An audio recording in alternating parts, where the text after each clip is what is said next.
వంద కోట్ల చందమామలొకటై వెలుగుతుండగా ఈ సుందరాంగి చూపు సోకి కాదా బ్రతుకు పండగ. హే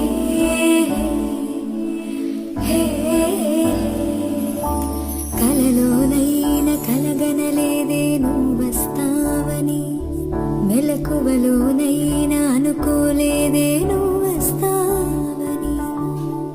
ఆ దేవుడు కరుణించి ఈ దేవత కనిపించి ఆనందం కలిగించి ఈ బంధం కదిలొచ్చి ప్రేమ పైన నమ్మకాన్ని నాలో పెంచుతున్నది.